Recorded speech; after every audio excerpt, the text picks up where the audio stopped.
आपका स्वागत है ज्ञानवर्धक यूट्यूब चैनल में। गायत्री जी अपने घर में अकेली रहती थी क्योंकि उनके पति की मृत्यु कैंसर की वजह से बहुत समय पहले हो गई थी।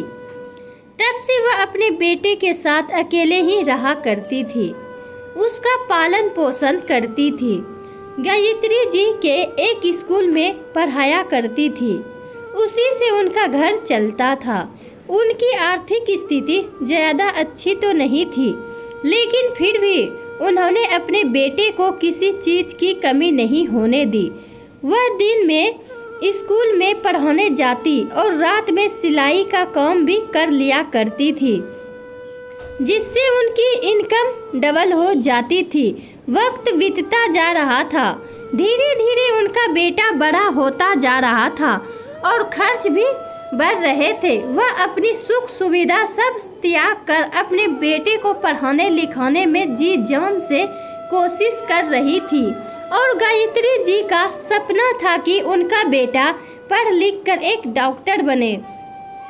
इसलिए उन्होंने अपने बेटे को पढ़ाने के लिए जी जान लगा दी।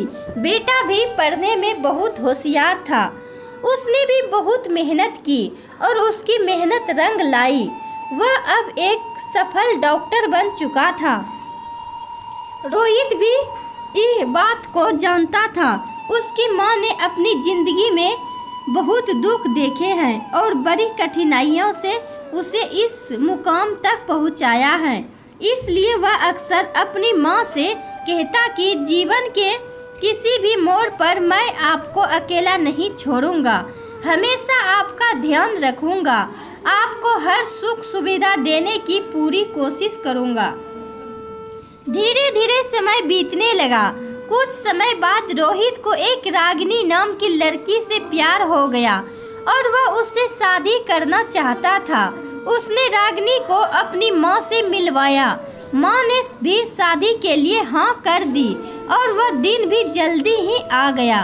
जब रागिनी रोहित की जिंदगी में उसकी पत्नी बनकर आई, गायत्री जी ने अपनी बहू को खूब लाड प्यार किया। उनकी कोई बेटी नहीं थी, इसलिए अपनी बेटी के हिस्से का प्यार भी उन्होंने अपनी बहू को दे दिया। रागिनी भी इस घर में आकर बहुत खुश थी, लेकिन ऐसा केवल कुछ ही दिनों तक चला, क्योंकि रागिनी को या तो अपनी माँ के साथ फोन पर बातें करना अच्छा लगता था या फिर अपनी सहेलियों के साथ पार्टी और शॉपिंग करना, अपने ऊपर पैसे खर्च करना, नई नई ड्रेस खरीदना उसे बहुत पसंद था। लेकिन जब भी गायत्री जी अपनी बहू रागिनी को कुछ काम करने को कहती हैं तो उससे परेशानी होने लगती है। घर गृहस्थी की जिम्मेदारी से उसका कोई मतलब ही नहीं था। अब उसे अपनी सास में केवल बुराई ही नजर आती थी। अक्सर फोन पर अपनी सहेलियों को भी यही बात कहती कि न जाने मेरी कैसी जगह शादी हुई है, यहाँ तो हर किसी को बस अपने से ही मतलब है, मैं बस पूरा दिन काम करती रहूं, यह लोग तो यही चाहते हैं। बहू के नाम पर मुफ्त की नौकरानी चाहिए थी, इन लोगों को सारा दिन घर में काम करके मारती रहूं, मेरी अपनी भी तो कोई जिंदगी है नहीं। कभी कभी तो मन करता है कि वहीं जाकर मर जाऊं। गायत्री जी समझ पा रही थी कि उनकी बहू काम करने में ज़्यादा दिलचस्पी नहीं लेती, उसे कोई ज़्यादा परेशानी ना हो, इसी कारण वह खुद ही घर के काम की सारी जिम्मेदारी संभाल लिया करती थी। बढ़ती उम्र के चलते उनसे काम नहीं होते थे, इसलिए अपनी बहू को केवल अपनी मदद के लिए कभी कभी आवाज़ लगा देती थी। उस पर भी रागिनी मुंह बनाने लग जाती थी और अक्सर गुस्से में बड़बड़ाती रहती, इस घर में आकर तो मेरी जिंदगी ही बर्बाद हो गई। बहू के इस तरह के व्यवहार से परेशान होकर गायत्री जी ने उसे कोई काम करना ही छोड़ दिया था। धीरे धीरे समय बीतने लगा, लेकिन रागिनी के व्यवहार में कोई परिवर्तन नहीं आया। रोहित भी अपनी पत्नी के बर्ताव से परेशान था, लेकिन जब भी उसे समझाने की कोशिश करता तो रागिनी इस समय भड़कना शुरू कर देती। इसलिए मजबूर होकर उसने घर के काम करने के लिए एक काम वाली बाई को रख लिया, जिससे खर्च का फालतू का बोझ रोहित पर पड़ गया, जिस कारण वह अपनी पत्नी को उसके बेवजह खर्चों के लिए ज़्यादा पैसे नहीं दे पाता था। लेकिन कुछ दिन बीते तो रागिनी ने डायमंड की अंगूठी लेने की जिद करने लगी, लेकिन रोहित उसे मना करता रहा। परेशान होकर रागिनी ने अपनी माँ को फ़ोन करके इस बारे में बताया और कहा, माँ, जब से शादी करके इस घर में आई हूँ मैं तो परेशान हो गई हूँ। न जाने कैसे भिखारी से शादी करवा दी है। तुम्हारे दामाद से तो मेरी एक डिमांड तक पूरी नहीं की जाती। अब मुझे रोज रोज इस तरह मन मार कर नहीं रहा जाता। अपनी बेटी को इस तरह परेशान देखकर रागिनी की माँ बोली, बेटी, कोई ज़रूरत नहीं इस तरह मन मारकर जीने की। जब तक वह तुम्हारी बात ना माने तब तक अपनी जिद पकड़े रहना। अपनी माँ की बात रागिनी के दिमाग में पूरी तरह से बैठ गई। एक दिन जब रोहित हॉस्पिटल से घर लौटा तो बुरी तरह थका हुआ था। घर जाकर जैसे ही अपना बैग रखा तो सामने अपनी पत्नी रागिनी का गुस्से में फूला हुआ मुंह देखा। रोहित शायद अपनी पत्नी के गुस्से के कारण जानता था कि इसलिए रागिनी को चाय लाने के लिए भी नहीं कहा और चुपचाप खुद ही जाकर रसोई घर में चाय बनाकर ले आया। लेकिन रागिनी कहाँ चुप रहने वाली थी, चिल्लाते हुए बोली, तुम्हें मालूम भी है कि आज मेरी किट्टी पार्टी में कितनी बेइज्जती हुई है। मेरी सारी सहेलियां अपने डायमंड की ज्वेलरी एक दूसरे को दिखा रही थी और मैं पिछले कुछ महीनों से तुमसे डायमंड की अंगूठी मांग रही हूँ। वह तुमने दिलाया नहीं। आज तक हद होती है कंजूसी की। मैं इतनी बड़ी चीज भी नहीं मांग ली थी कि तुम पूरी न कर पाओ। मैं तुम्हें बता देती हूँ, अगली बार जब मैं पार्टी में जाऊंगी तो डायमंड की अंगूठी पहनकर जाऊंगी। रागिनी ने गजरते हुए कहा तो रोहित ने उसे प्यार से समझाते हुए कहा, देखो रागिनी, अभी मेरे पास इतने पैसे नहीं हैं। माँ बीमार रहती हैं, इनकी दवाइयाँ का भी खर्च होता है और फिर अब वह काम वाली बाई लगाने के बाद खर्च और भी बढ़ गया है। जब मेरे पास कुछ पैसे होंगे तो मैं खुद तुम्हें तुम्हारी पसंद की ज्वेलरी दिलवा दूंगा। अपने पति की बात सुनकर रागिनी उसे समय चुप रह गई और डायमंड की अंगूठी के सपने देखने लगी। लेकिन अगले ही दिन जब रोहित हॉस्पिटल से घर लौटा तो उसका मुंह लटका हुआ था। दरअसल कुछ समय पहले उसने एक मरीज का ऑपरेशन किया था। उसका ऑपरेशन सक्सेस नहीं हुआ था, जिसके कारण अस्पताल के मालिक ने उसे अपने अस्पताल से निकाल दिया था, वह भी बहुत बेइज्जती करके, जिस कारण उसकी जॉब भी चली गई थी और सभी स्टाफ और मरीजों के सामने उसे बेइज्जत करके अस्पताल से निकाल दिया। यह बदनामी रोहित बर्दाश्त नहीं कर सका। वह चुपचाप उस अस्पताल से अपने घर चला आया। घर का माहौल भी कुछ सही नहीं था। उसकी पत्नी दिन पर दिन घर में कल कलेश किया करती थी, इसी कारण वह अपने काम पर फोकस नहीं कर पाया था। जब यह बात उसने अपने घर में बताया तो उसकी पत्नी चिल्लाते हुए कहती है, अब तो तुम्हारी जॉब भी चली गई तो घर का खर्च पानी किस तरह चलेगा। इस पर गायत्री जी कहती है कि ऊपर वाले पर भरोसा रखो बहू, भगवान कुछ न कुछ जरूर करेगा। उधर दूसरी तरफ रोहित को उदास देखकर गायत्री जी ने उसे अपने पास बैठाया। उन्होंने अपने बेटे को हौसला दिया कि बेटा परेशान ना हो, कुछ दिनों में दूसरी जगह तुम्हें नौकरी भी मिल जाएगी तो सारी परेशानी दूर हो जाएगा।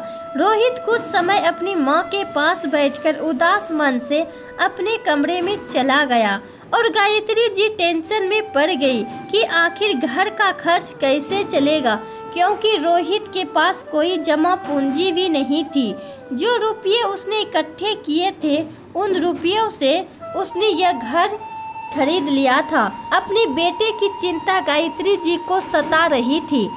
उधर जब रोहित ने अपनी नौकरी छोड़ने की बात रागिनी को बताई थी, तब से रागिनी कर पकड़ कर बैठ गई, यह सोचकर कि अब वह अपने शौक कैसे पूरे कर पाएगी।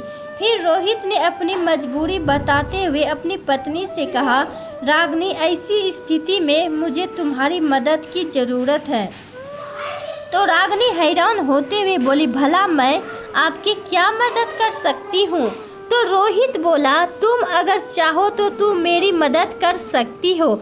इस पर रागिनी हैरानी से उसकी ओर देखने लगी। तो रोहित बोला, अगर अगले महीने तक मेरी नौकरी ना लगी तो घर का खर्च चलना मुश्किल हो जाएगा।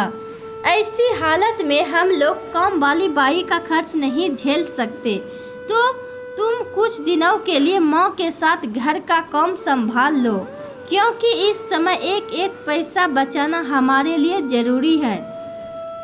रोहित की बात सुनकर रागिनी मुंह बनाते हुए बोली, लेकिन तुम जानते हो कि मुझसे यह सब काम नहीं होते। बड़ी मुश्किल से मैं अपने लिए समय निकाल पाती हूँ। तो रोहित बोला, रागिनी, जब मेरी अच्छी नौकरी लग जाएगी, तुम जो मांगोगी वह तुम्हें लाकर दूंगा। सिर्फ 1-2 महीने के लिए एडजस्ट कर लो प्लीज रोहित। कि यह बात सुनकर रागिनी घर के कामों में अपनी सासू माँ का हाथ बटाने के लिए तैयार हो गई। 1 सप्ताह बीत चुका था, लेकिन रोहित के बहुत कोशिश करने के बाद भी जॉब नहीं मिल पा रही थी।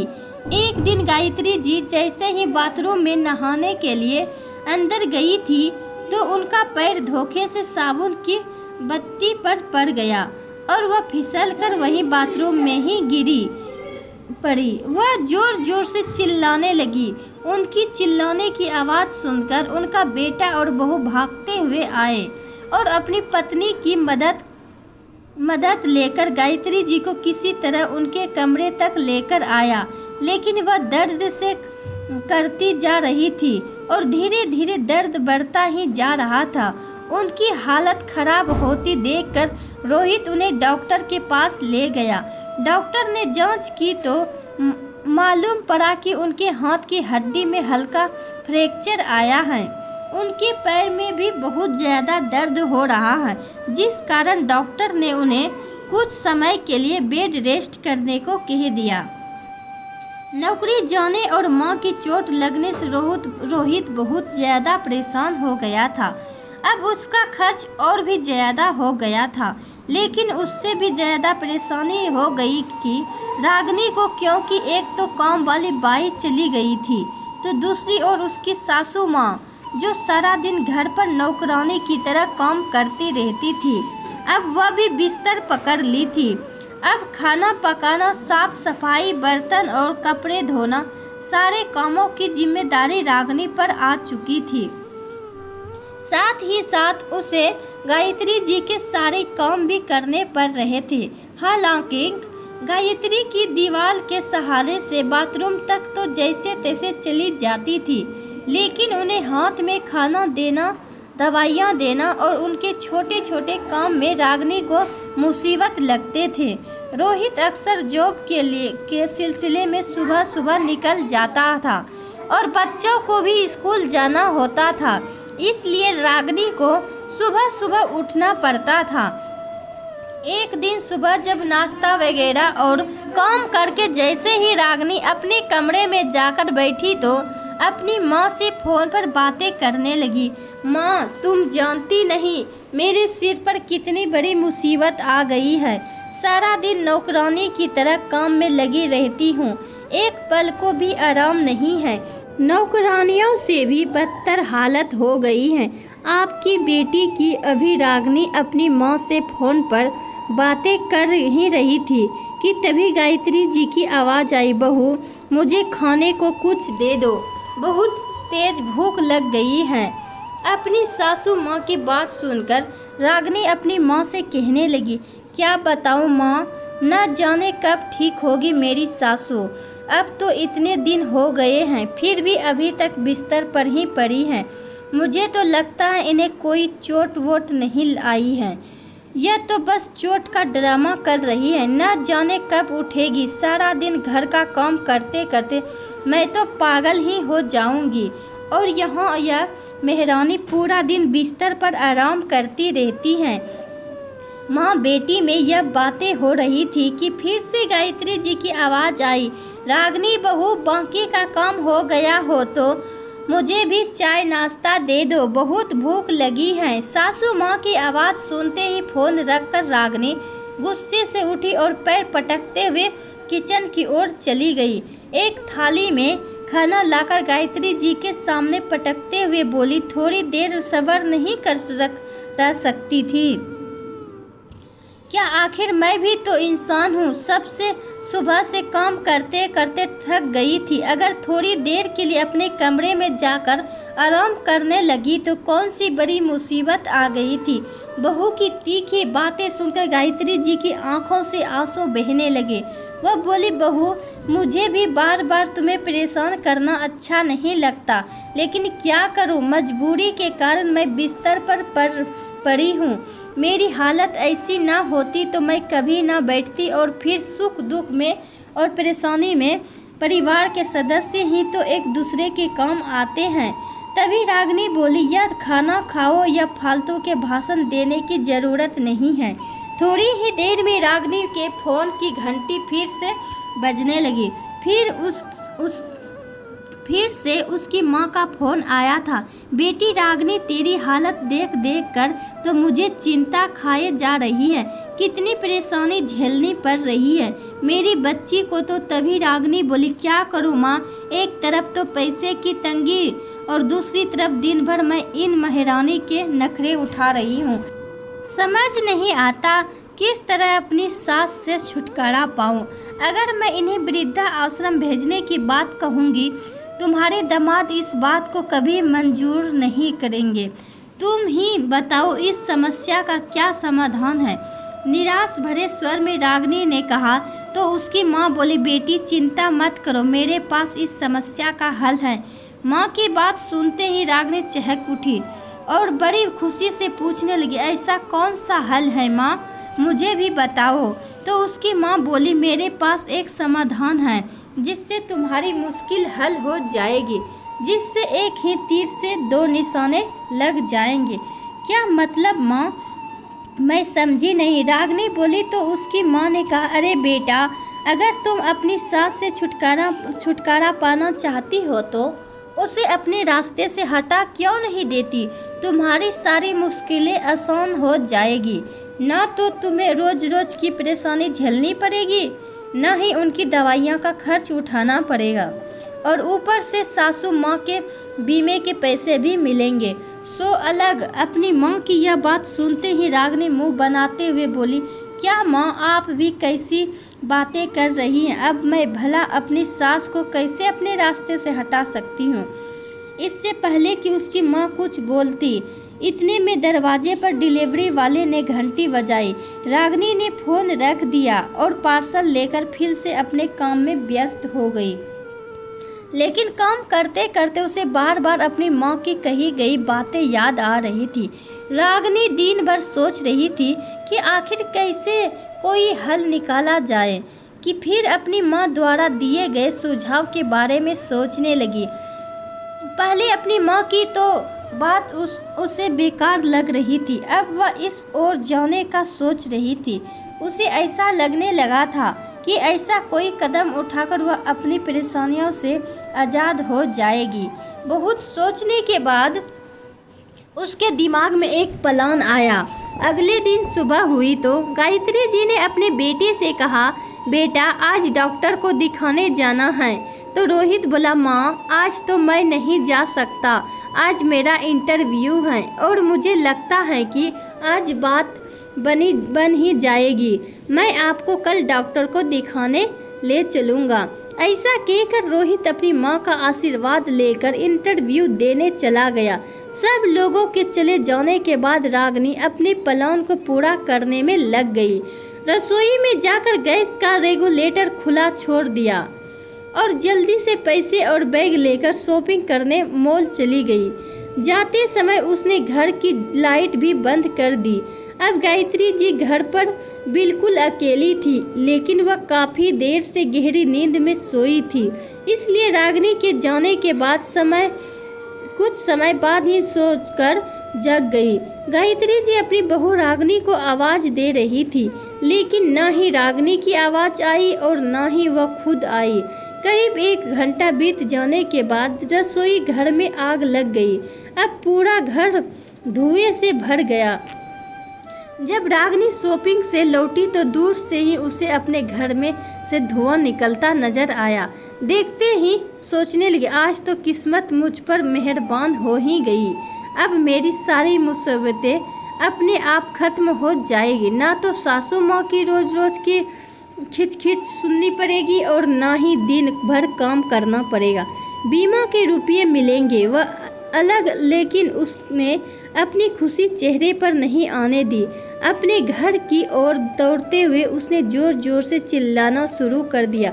थोड़ी देर में आसपास के लोग इकट्ठा हो गए और रागिनी फूट फूट कर रोने लगी। ऐसा ढोंग करने लगी जैसे उसे अपनी सासू माँ की कितनी परवाह है। रोने का नाटक करते हुए घर की ओर दौड़ने लगी तो लोगों ने उसे अंदर जाने से रोक लिया। इस समय रोहित भी घर वापस लौट आया। उसे नौकरी मिल गई थी, जिस कारण वह बहुत खुश था। लेकिन जैसे ही वह घर लौटा तो देखा फायर ब्रिगेड वाले उसके घर में लगी आग बुझा रहे थे। घर के बाहर भीड़ लगी हुई थी। रागिनी जोर जोर से रो रही थी, चिल्ला रही थी और बार बार चिल्लाते हुए बोल रही थी, कोई मेरी सासू माँ को बचा लो। उसकी यह बात सुनते ही रोहित के हाथों से मिठाई का डिब्बा छूट गया और वह कांपते स्वर में बोला, रागिनी आखिर हुआ क्या है और माँ कहाँ है? रागिनी ने रोते हुए घर की ओर इशारा करते हुए बताया कि माँ घर में है। इतना सुनते ही माँ पुकारते हुए रोहित घर की ओर दौड़ा, लेकिन तब तक बहुत देर हो चुकी थी। घर में लगी आग को तो बुझाया जा चुका था, लेकिन जैसे ही सब लोग अंदर गए तो देखा कि अंदर एक वृद्धा महिला की लाश पड़ी थी, जो बुरी तरह से आग में झुलस चुकी थी। यह सब देखते ही रोहित के दुख का ठिकाना ही नहीं रहा। माँ चिल्लाते हुए रोहित जोर जोर से रोने लगा तो दूसरी ओर रागिनी भी ऐसे चिल्लाते जा रही थी जैसे कि उसकी दुनिया ही लूट गई हो। सभी रिश्तेदारों को सूचित कर दिया गया और 2 घंटे बाद गायत्री जी का अंतिम संस्कार भी हो गया। अंतिम संस्कार करने के बाद सब लोग घर पहुंच चुके थे। रसोई घर से आग फैलने के कारण हो गया था, जबकि बाकी के कमरों में कुछ खास नुकसान नहीं हुआ था। तभी रोहित अपनी माँ को याद करता तो कभी अपने घर को देखा, जिसमें माँ के साथ उसकी कितनी यादें जुड़ी हुई थी। उधर रोने का नाटक करती हुई रागिनी यह सोच सोच कर परेशान थी कि फिर उसकी माँ अभी तक पहुँची क्यों नहीं। रोहित अपनी माँ के गम में लगातार रोए जा रहा था। रागिनी भी आंसू बहते हुए दिखावा कर रही थी। आस पड़ोस की औरतें कभी गले लगाकर रागिनी को सहारा देती तो कभी बातों से सांत्वना देती। तभी अचानक दरवाजे से कोई अंदर आया और आवाज़ आई, क्या हुआ? यह सब क्या चल रहा है? यह आवाज़ सुनते ही लोग पीछे मुड़कर देखने लगे, लेकिन जिसने भी देखा तो देखते ही रह गया। अचानक सब लोगों में हाहाकार मच गई। जैसे ही रोहित ने पीछे मुड़कर देखा तो उसकी हैरानी का ठिकाना ना रहा, क्योंकि वहां और कोई नहीं बल्कि स्वयं गायत्री देवी खड़ी थी। उन्हें देखते ही वह जोर जोर से चिल्लाया माँ, और दौड़ते हुए अपनी माँ से गले से लग गया। गायत्री जी को अपने सामने खड़े देख उनकी बहू रागिनी की आंखें फटी की फटी रह गई। वह तो लगभग चक्कर खाकर गिरने ही वाली थी। उसे समझ नहीं आ रहा था कि आखिर ऐसा कैसे संभव है। जिस माँ का अभी अंतिम संस्कार करके वह घर लौटे थे, वह माँ आखिर उनके सामने सही सलामत कैसे खड़ी है? तो जिस महिला का उन्होंने अंतिम संस्कार किया था, वह महिला कौन थी? इस सवाल का जवाब जानना बहुत जरूरी हो गया था। दरअसल हुआ यह था कि जैसे ही रागिनी रेगुलेटर खुला छोड़कर शॉपिंग के लिए निकली थी, उसके ठीक 10 मिनट बाद ही दरवाजे की घंटी बजी। अब तक गैस पूरे घर में नहीं फैली थी, तो गायत्री जी जैसे ही उठकर दरवाजे पर गई, बत्ती जलाई और दरवाज़ा खोला तो कुछ खाया पिया न होने के कारण कमजोरी की वजह से चक्कर खाकर गिर पड़ी। गायत्री जी के भाई उनका हाल चाल पूछने के लिए अपने बेटे के साथ उनके घर आए थे। जब उनके भाई ने उन्हें ऐसी हालत में देखा तो वह और उनका बेटा उन्हें अपनी कार में बिठाकर अस्पताल दिखाने के लिए ले गए। और उधर रागिनी की माँ तो केवल यही चाहती थी कि रागिनी को सास से छुटकारा मिल जाए। इसलिए गायत्री जी को अनुराधा की जिंदगी से हमेशा हमेशा के लिए निकलने का प्लान बनाने के लिए वह रागिनी के घर आ पहुंची थी। जैसे ही वह घर में आए तो चारों तरफ अंधेरा ही अंधेरा था। बेटी को आवाज़ लगाई लेकिन कोई जवाब नहीं आया। जैसे ही बत्ती जलाई तो पार्किंग से घर में फैली गैस ने आग पकड़ ली। तुरंत ही आग ने पूरे रसोई घर और हाल को घेर लिया। रागिनी की माँ उसे आग की चपेट में आ गई। आग में झुलसते हुए चीखने चिल्लाने लगी, लेकिन धुएं के कारण उन्हें कुछ दिखाई नहीं दे रहा था। बाहर निकलने का और अपनी जान बचाने का कोई रास्ता नज़र नहीं आ रहा था। तो वही गायत्री जी को समय पर खाना ना मिल पाने के कारण बहुत ज़्यादा कमजोरी आ गई थी, तो डॉक्टर ने उन्हें ग्लूकोज चढ़ा दिया, जिस वजह से उन्हें घर आने में देर हो गई। बाजार से लौटी रागिनी ने जब घर में धुआं उठता हुआ देखा तो वह सोच कर ही खुश हो रही थी कि आखिर उसने अपने रास्ते से कांटे को हटा ही दिया। लेकिन उसे यह मालूम नहीं था कि उसे घर में उसकी सास नहीं बल्कि उसकी माँ ही जिंदा जल रही थी। वह अंदर ही अंदर खुश थी कि उसके प्लान से आज उसे अपने सास से हमेशा हमेशा के लिए छुट्टी मिल जाएगी। परंतु आज जब उसने अंतिम संस्कार के बाद अपनी सास को अपने सामने खड़े देखा तो उसकी आंखें फटी की फटी रह गई। इधर गायत्री जी यह समझने में असमर्थ थी उनके घर में यह सब हो क्या रहा था। जब उन्होंने बताया कि वह कमजोरी के कारण चक्कर खाकर गिर पड़ी थी और अपने भाई के साथ डॉक्टर को दिखाने गई थी, तब जाकर सारा मामला सामने आया। लेकिन यह बात सबके सामने अब तक यह पता नहीं चला था कि आखिर मृत्यु किसकी हुई थी। पुलिस को बुलवाया गया। आस पड़ोस के सारे सीसीटीवी कैमरा की जांच करवाई गई। तब जाकर पता चला कि गायत्री जी के घर से निकलने के कुछ देर बाद रागिनी की मां उस घर में आई थी और जिस बूढ़ी महिला की मृत्यु हुई थी वह कोई और नहीं बल्कि रागिनी की मां थी। यह बात सुनते ही रागिनी का दिल बैठ जा रहा था। उसे तो ऐसा लगा कि मानो उसके शरीर में जान ही नहीं बची थी। बड़े बुजुर्गों से सुनते आए हैं, जो दूसरों के लिए गड्ढा खोदता है वह खुद ही उस गड्ढे में गिरता है। आज यह बात साबित हो चुकी थी। उसे यकीन नहीं हो पा रहा था कि जो प्लान उसने अपनी सास के लिए बनाया था उस प्लान में तो उसकी माँ ही फंस चुकी थी और आग में बुरी तरह झुलस कर मर चुकी थी। अपने ही हाथों उसने अपनी माँ की जिंदगी खत्म कर दी थी।